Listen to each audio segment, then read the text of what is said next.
What's up, everybody, and welcome to Sarasota, Florida.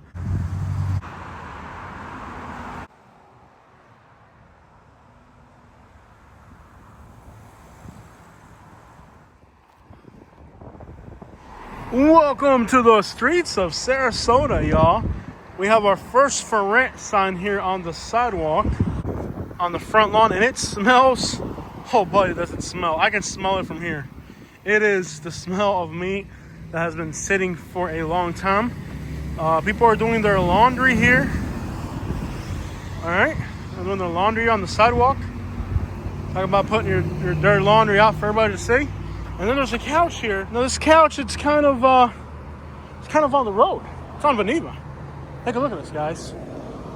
This couch is literally on Geneva. Like, what the crap are you thinking? It's literally on the road. On Geneva. There's a couch on Geneva. Well, black people got MLK and Amish people got MLJ. This is the Amish neighborhood. Now, this area is kind of really affordable because the buildings are small and the Amish people don't like extravagant stuff. So the units are kind of small, cute little cottages. You're also seeing houses for sale out here. Now, this neighborhood is denoted as having an extremely low crime rate because, after all, Amish people, it's just kind of they're pretty calm people. They don't get into a lot of trouble. Now, this neighborhood's cute. I mean, these houses aren't fancy. They're just little cottages like this.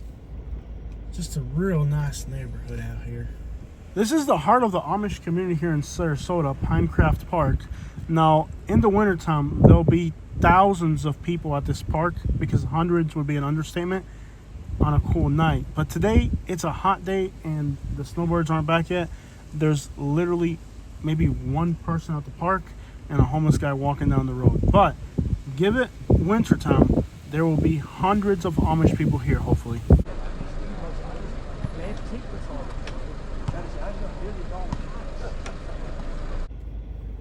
So it's not a surprise that this time of year, the Amish neighborhood is a complete ghost town. It's 100 degrees today, and Sarasota is a city that depends heavily on tourism. It's a very snowbird city. Now, it's important to make a distinction between snowbirds and tourists because they're not exactly the same. Their buying, spending, and travel isn't the same. It is odd to say that the only people that are here right now is a homeless guy walking around in a Honduran. It is probably 500 square feet. This is the size of construction that people in the United States need, but you rarely see. They just don't build stuff like this. Sarasota is an absolutely beautiful and safe city. And in these Amish neighborhoods, they're actually putting in houses that are kind of small little cottages, and you just don't see that anywhere anymore. Everything they want to build these days are McMansions, and well, this neighborhood is one of those places that it's just different than anything else in Florida. Now, we know that international tourists are going to be avoiding Florida. We know Canadians are going to be avoiding Florida. We know that Latin Americans are avoiding Florida, but will the Amish come back this year? We'll have to find out. Here on the corner of Bahia Vista, another for rent sign.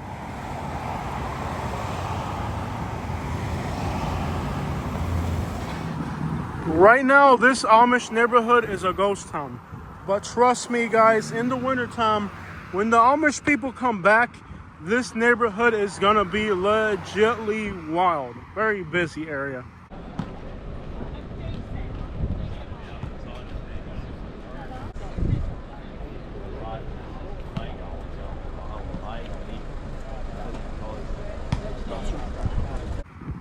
This little house here looks maybe abandoned. Maybe it's abandoned.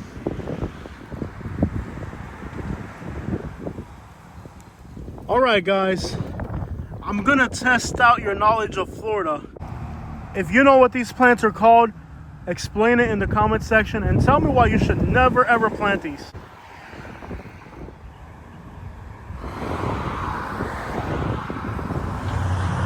Check out how beautiful these little quaint neighborhoods are here in Sarasota. Sarasota is a gorgeous city with beautiful properties. Katie's on the phone right now. She's going to find out what this little house is going for right here. But let me tell you, realtors, you got to step your game up, okay? There should be a way for me to, if you're a realtor watching today's video, why don't you put a link, a sticker with a link, so I can just scan it and see the listing. This is a cute, beautiful little house. No association disclaimer. I do not know who the listing agent is or none of these people. So Dave Beachy, I don't know who the crap you are, bro. But if I had money right now in Sarasota, I would buy this house in a heartbeat. It's a cute little house. It's not over the top. The neighborhood looks gorgeous. You're right across the street from Consupanusampone. These beautiful trees all around gives this entire neighborhood a shady feel. It almost feels like Alabama or Georgia. You just don't get that many mature trees here in Florida. This is the type of neighborhood where I would happily buy a home. $389,000? I can't afford that. In my mind, I'm looking at this house and I'm thinking $270,000, $260,000. That's a little bit more than I thought. But nonetheless, I don't know. That's a little steep. It really is. But nonetheless, it's a nice house. It's a nice neighborhood. Price is a little steep. Sarasota is a little expensive. But how far are we from Siesta Key Beach, Katie? Let's put it in there real quick. We are 17 minutes. 17 minutes from one of the most beautiful beaches in the country. The camper is for sale. But guess what? If you don't like the camper, you can buy the house as well, because they're both for sale. Are people living in campers in other states, or is this just a Florida thing? Is anybody looking for a Woody? If you are, check this out here in Sarasota. How cool is that? Man, that is what's up right there. That is so cool. It's like a little Woody. And then there's this.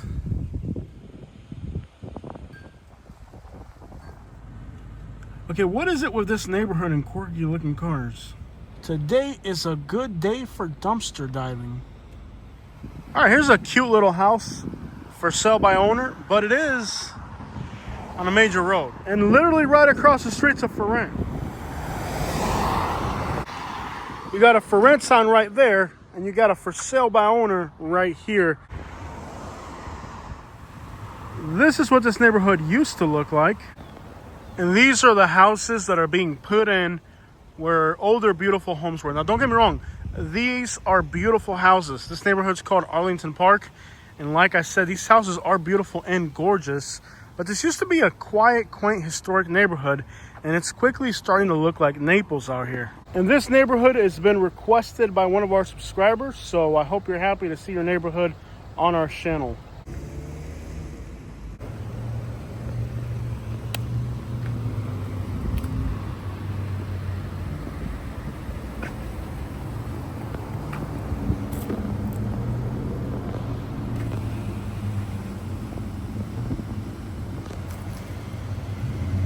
Thank you. This one's red. A beautiful flower for a beautiful woman. Aww. That's sweet. Now, this beautiful home is at the entrance to Siesta Key. I believe this is still within city limits of Sarasota.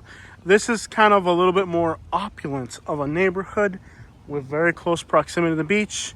It's listed by Matthew. Again, I don't know who this guy is. This is the type of guy that will definitely tip an Uber driver just by looking at him. Beautiful home, very large, beautiful oak trees, close to great beaches. What do you think this house is listed for? And it also has a Susan over here, a Sasha. Not sure, it's listed by two people. I'm not sure how it works. Almost 4,000 square feet. What do you think this house is worth? All right, guys, so those are actually two houses instead of one. That's why there's two listing agents. So they're both for sale, and they're both at over $3 million americanos. La madre que los parió. Windy and choppy today.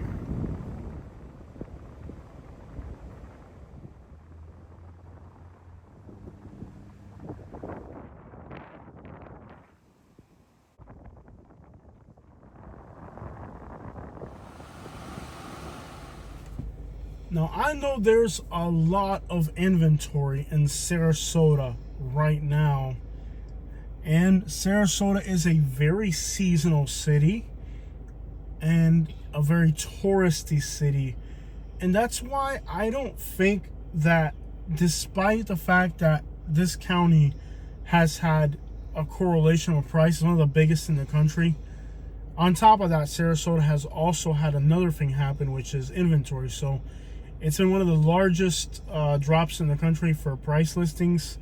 And it's also been, when it comes to volume, there's just like 2,000 listings last time I checked here in Sarasota. But I don't think it's that concerning. I think these prices do need to correlate, and I do believe that Sarasota is a city that has so much to offer that there's some type of value here. And, you know, prices fluctuate from place to place. I'm not negative about the future outlook of Sarasota, because I think Sarasota is just a city that is almost iconic. I'm really not pessimistic about the outlook for the city's real estate market. I don't know how far prices are going to drop, but I do feel that if you find the right house in the right neighborhood, that perhaps right now isn't the best time to buy in general, but overall, I do believe that Sarasota is a great city. The airport here is close to beaches. I mean, there's a few cities in the United States that are just incredible. San Francisco, San Diego, California, Denver, Colorado, Miami. Among those incredible cities, I really do believe that Sarasota is one of those cities in the United States that is really worth living in. It don't matter how you look at it, Sarasota's a dope city that's always gonna have people wanting to be here for one reason or another. From somebody who's been on 37 states, 36 states, something like that, I've seen a lot of the United States. This is the type of place where if I had money, I would want to live. Dude, somebody actually lives here. That is insane. Wow. That's wild.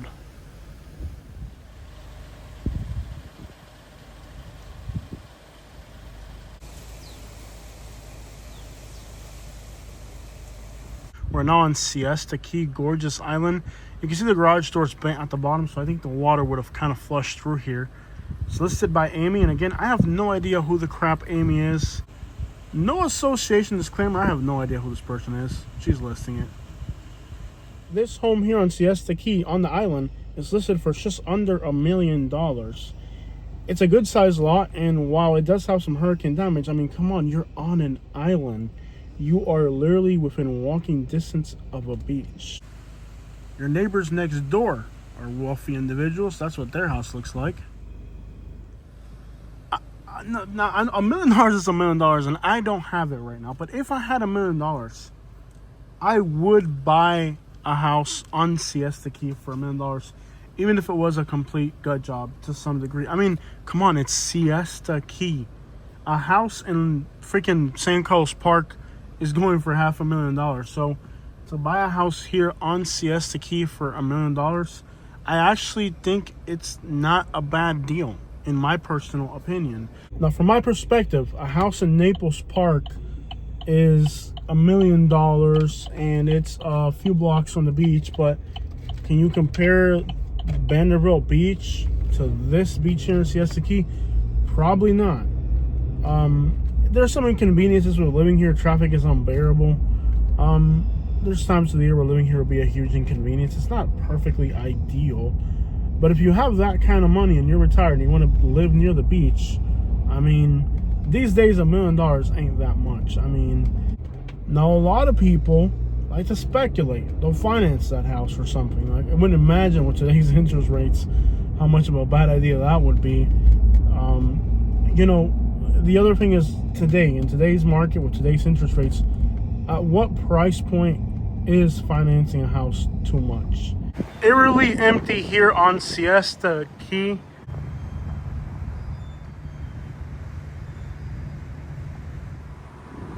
You've probably never seen Siesta Key this empty, but this is just the reality of the worst off-season we've ever had in Florida. I'm not going to deny that it's a great beach. Is it really the greatest beach in the United States? It's up there. I'm not sure if it really is the greatest beach. From a real estate market perspective, this can't compete with San Diego, California, with some of the California coastline. I think it's definitely more majestic than this. In California, you have the mountains and the beach, but yeah, there's a catch. Water temperature. For the most part, the water temperature here is swimmable most of the year, where in California, not the case. So, I guess when it comes to a tropical swimming beach in the state of Florida, I guess you could say it's up there. Nonetheless, it is a great beach overall. Just the emptiness of this place and the smell of illegal substances burning, that's all we get here today. I mean, let's be real. This is supposed to be, even on a weekday, packed. With the reputation that this beach has for it to be this empty, the showers are empty, the benches are empty. Stop it. I'm a dolphin. I make those type of noises. Somebody here from Georgia. Usually finding parking is a problem. Not today. Mike, Florida, a great place to be.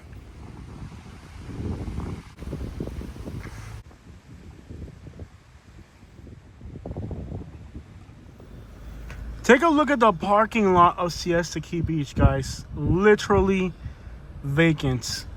Pretty sad. It literally looks like a ghost town on the island today. Even for being the off season, look at Siesta Key, guys. This is a complete ghost town. 6 o'clock, those guys are open. It's 6 o'clock and they're out there working.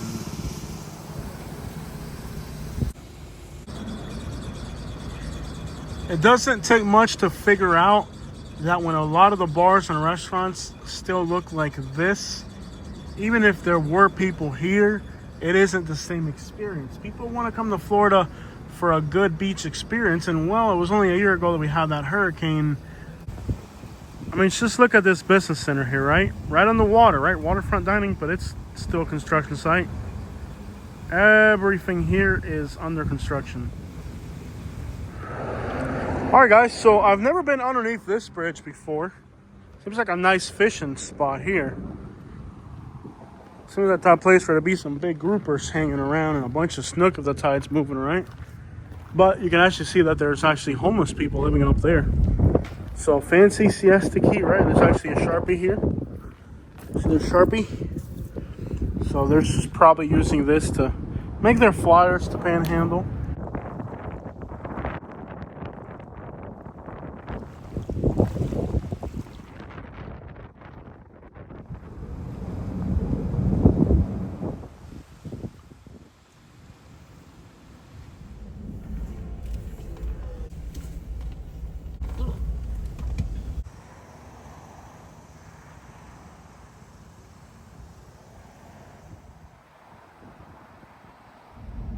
Without a doubt, there is a Haitian situation here. And even as you're driving down like the road that goes in and out of Siesta Key, you can see for sale signs, for rent signs, old white women that haven't taken a bath in days, for lease signs, for sale signs. Like, you're driving through here and that house is abandoned right there. You know, this is supposed to be like, wow, Siesta, the entrance to Siesta Key, right? But actually, no, it actually looks pretty sad and devoid of life. This place looks more depressing than Charleston White's forehead. And imagine now, all these districts here adjacent to these beaches used to benefit from tourism. This is US 41 right now in Sarasota. Nobody. Empty, vacant. What the crap? Not gonna lie, if you don't have a couch, there's a couch here. This is Beneva Road looking north off of Palmer Ranch. And you can literally go 3/4 of a mile before you see the next car. Hey, look, the Popo. Lovely. There's a homeless girl with a suitcase just pushing it down the road right there on the left. Poor girl, she looks tired, exhausted, and sad. Alright guys, so this is Munchie's 420 Cafe in Gulfgate Estates. This place used to be packed. I used to get a lot of people here on Uber. I just read a story that they're going to be closing down permanently soon. I'm not sure if that's true or not. Now this little area, a lot of businesses are for lease right now. In fact, I got some footage from a few days ago that I'll play at the end of this clip. Lots of stuff available here. There's actually commercial buildings for rent here in Gulfgate Estates like these. Ain't that right, Kenya? It's just crazy to see Gulfgate Estates having availability like this. People should want a business here. You would expect this to be like a really popular area. And there's a lot of European restaurants. It's the theme here. Italian. A lot of the Canadians are not coming to Florida right now, so just too many businesses are closing. And here, what should be a thriving business center, you're seeing a lot of vacancies. So not everything's looking good in Sarasota right now. People should be fighting for this corner, but really, they're not. Vacancy in Gulfgate Estates doesn't make any sense. Now some of these little businesses do have customers. The thing is that too many of them don't have customers, and a lot of them are closing. A lot of them are reporting that they're going to close. The amount of closed down businesses right now, or businesses like on the edge of closing right now, is bad. As we're driving through here, guys, on Clark Road, behind us is Siesta Key. Which one of these businesses here today do you think made money? You think any of these businesses here today had a profitable day?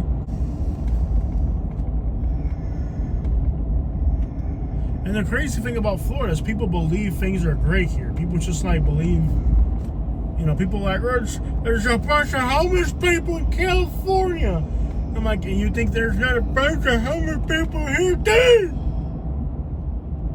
You know, anytime you talk about any problem, we're worse in California. And everybody, oh yeah, California's right. And a lot of the businesses here right now are struggling. Okay, so we have a little dilemma here. Katie wants to go to Cracker Barrel. Yeah. I don't want Cracker Barrel. I would literally rather go to McDonald's than a Cracker Barrel, Catherine. Rice. Catherine? They get mad at me when I don't order rice. We're not going to do that. Let's get ourselves something decent. I'm going to Cracker Barrel. I'm definitely getting something decent. I don't want... How about Applebee's? No. Chili's? No. We had our first date at Chili's. Oh, come on. You know you don't want Chili's. I do. It just brings back memories of our first date. It's so... And the first date of every girl you ever dated. So you're not the only girl I took to a Chili's. It's a big deal. Okay, you were the last girl that I took to a Chili's. That's the most important fact of all. Alright? There's a lot of women that had that same job application that you did, and they didn't get hired. Katie's don't eat it. Applebee's, please, please. No. Please, please. I'm really, please. Please. No. Please. Oh. I'm really hungry. I can't wait to get... Yes, you can. Please. Oh, they got really good geckos, girl? No. Please. No. Please. No. You gotta, come on. Like, I do so many things for Both you. of them. Okay, so many things that I do for You're you. going to Cracker Barrel. I don't want to go to Cracker Barrel. Stop dragging your feet, get on the expressway, and we're going to Cracker Barrel. I don't want to Cracker Barrel. Anything but Cracker Barrel, please. I'll literally take you to Cooper Hawk. No. I will toss up. Dude. I will pass up Cooper Hawk. Dude, I'll literally take you to Cracker Cooper. Barrel. I'll take you to Roof Chris and get that steak you've been talking about. Seriously. I'm dead serious. I would rather go to Outback. Dude, I am not kidding you. Can I go to Outback? let's try. How much is this steak? We probably can't afford it, can We can't afford that. we? Even on credit? Can we afford it on credit? We can afford Longhorn.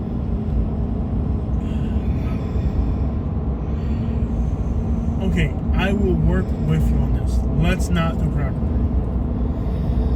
Longhorn. Deal. GPS Longhorn. You are a smart negotiator. Did you just trick me into buying a steak? It's like what? It's like Hooters. Yeah. I don't like Hooters. Like over the last 2 or 3 years, their food quality's really gone You down. been going to Hooters? What? Oh no! Like when I do food delivery, like for other, like when I do Uber Eats and stuff like that. Well, at least you didn't want Bob Evans. That'd really sucked.